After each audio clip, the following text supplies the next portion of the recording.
All right, good morning, AP Gov. This is going to be the one video today. The reason being is I want to give you guys some time to work on the FRQ that's due this Friday, and I also wanted to give you guys some time to work on maybe make the first attempt at that test that I put out there, the Unit 3 exam. You got multiple days for that. You get multiple attempts, so you should do very well on that. Most of those questions are really straightforward. I left off a lot of that stimulus-based stuff. The reason being is you're not going to get a test with stimulus-based multiple choice, right? So it's a good review. It's going to get into a lot of that civil liberties stuff. So take a look at that. And then also the FRQ 3.6 is out there. I just said that.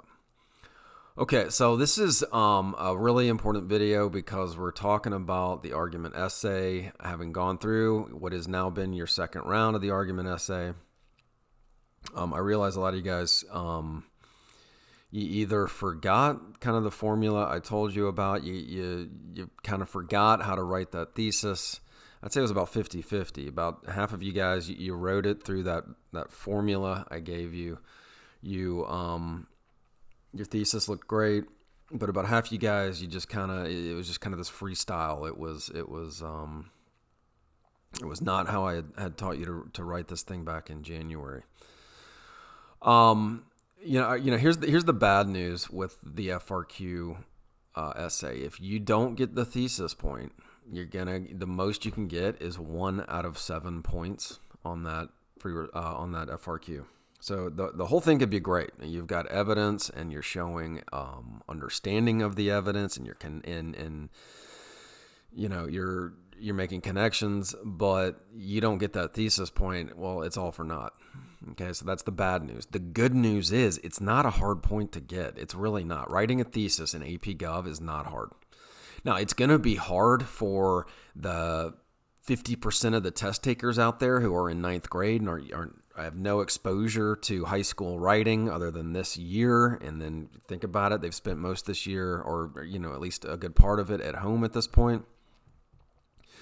So you're competing with these individuals on this exam. So that's good news. It's an easy point to get, and then I guarantee you 50% of the kids out there that write this thing aren't going to get that thesis point. So if you can just get that thesis point, you're already setting yourself up for a good grade on this thing. All right. Okay, so this is a teacher. I didn't make this, but this is exactly how I teach this FRQ. A teacher made this up. I found it yesterday. It was through the Facebook group for AP Gov. There's like 5,000 teachers connected to that thing. It's built really a great resource for me and for all the AP Gov teachers out there. I'm going to put this on Canvas, and what I would do with this document here is I would print it out, and the day you are taking the test, May 11th, I would make sure that you are checking all of these boxes. If you do that, you're writing it in that formula I'm telling you to write it, and you're totally setting yourself up for a good grade on this thing, as long as you know your content and you can write about it. Half the kids that, when I grade this thing in Jude, because I grade for the College Board, half the kids that write these FRQs, there's not paragraphs. It is just one long paragraph, and you have to have absorbed this as a teacher, and then you have to go hunt for this stuff. All right. And then when kids write that way, normally they're not getting all these points. If you will write the FRQ how this is set up, then you are much more likely to get those points. You're much more likely to build this big coalition of points and do really well on this thing. Okay, I can't stress that enough. If you write in the formula that I'm telling you to write the way I'm telling you to write, you're going to do much better on this thing than if you just go in and freestyle it. Okay, so the question it asked: what type of democracy are the framers trying to set up? All right, are they trying to set up a participatory democracy, a pluralist democracy, or an elite democracy?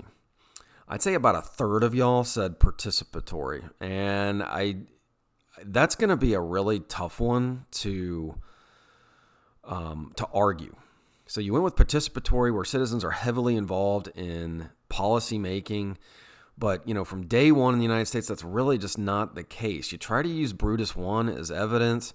But, the thing about Brutus I is it's arguing against the Constitution, but then the Constitution happens. It gets ratified. So Brutus 1 is not, I mean, that would be a good refutation piece. Like others would argue that, we need participatory democracy, and you bring maybe Brutus 1 into it, and then you refute that. But building an argumentation essay around participatory democracy was really going to be pretty tough. Another place you guys were off on that is you start talking about Fed 10 and how it wants participatory democracy. That's not true. And in fact, later in the essay, he's like, we don't want participatory democracy because what you're going to get is a dominant majority that infringes on the rights of the minority. So he actually cuts down participatory democracy in Fed 10. I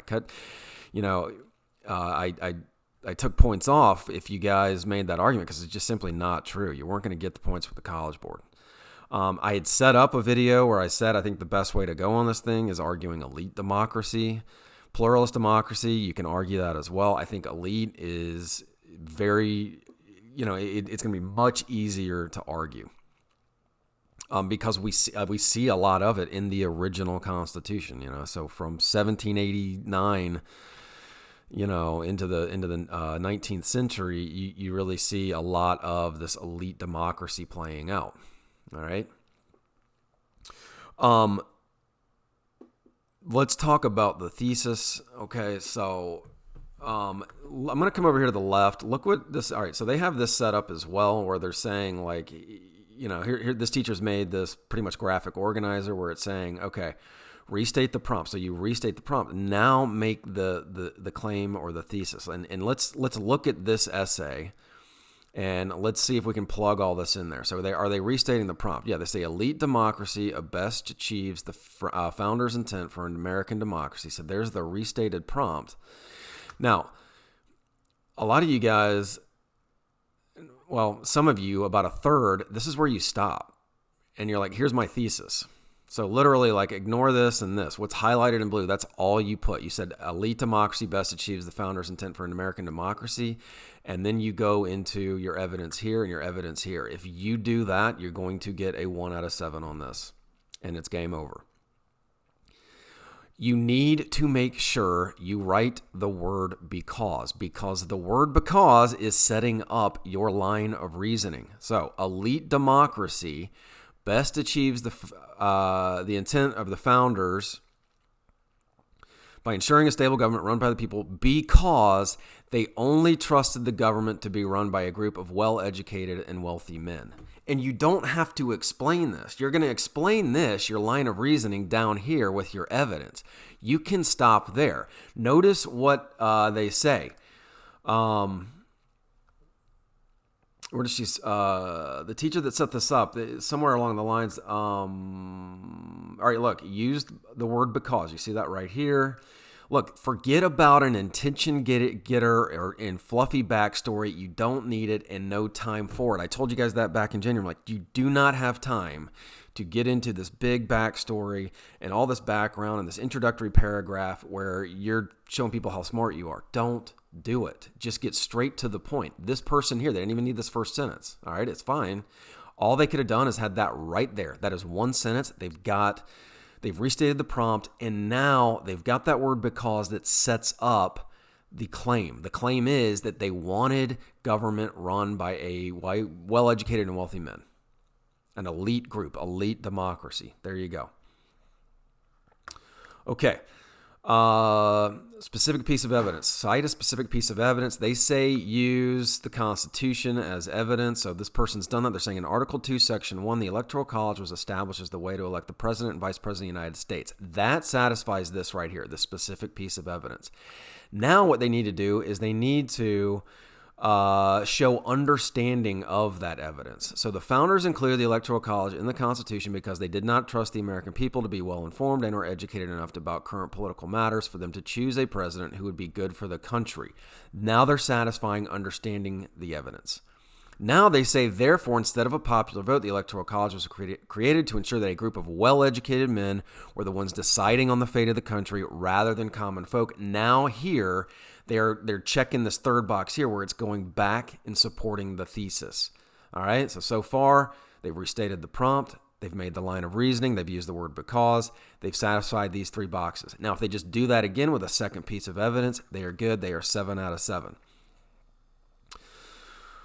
Elite democracy, as the founders intended for the establishment of a stable government, can also be seen in Federalist 78. In Fed 78, it is stated, argued that the judicial branch needed to be independent, meaning not voted for by the people and serving life terms. This show, all right, so here you go. They've cited a specific piece of evidence. They've got that here.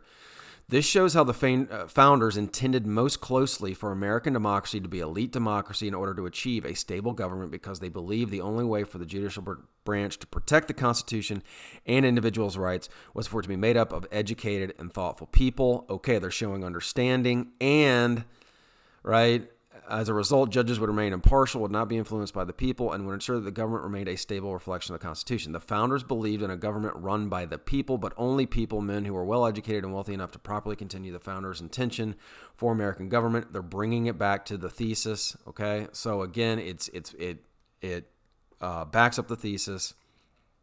It supports the thesis. There you go. They've checked every box. And look, this is not super long. It's 1 sentence for the thesis, right? You're talking 3 or 4 for each of these paragraphs. That is totally doable in 25 minutes. There you go. All right. When you think about that thesis, right? Remember that first day in class when I told you guys, like, when you answer that question, is a hot dog a sandwich? For a lot of you guys, you're like, a hot dog is a sandwich. And then you stop there and you're like, that's a thesis. No, you're making a claim, but you're not providing a line of reasoning. A hot dog is a sandwich because it includes bread and meat. Now you've made a claim and you've included that line of reasoning. You use the word because. Please make sure you use the word because. Okay, on May 11th, so this is going to be on Canvas today. On May 11th, I would print this out, and as you write this FRQ, have this, with you so that you can make sure you are checking all these boxes. You do that. You write with this, in this formulaic way. I promise you are going to do much better than if you just simply try and do this your way. All right. I hope you found this helpful. See my notes in Canvas. As you look at your particular FRQ that I graded, let me know if you have any questions.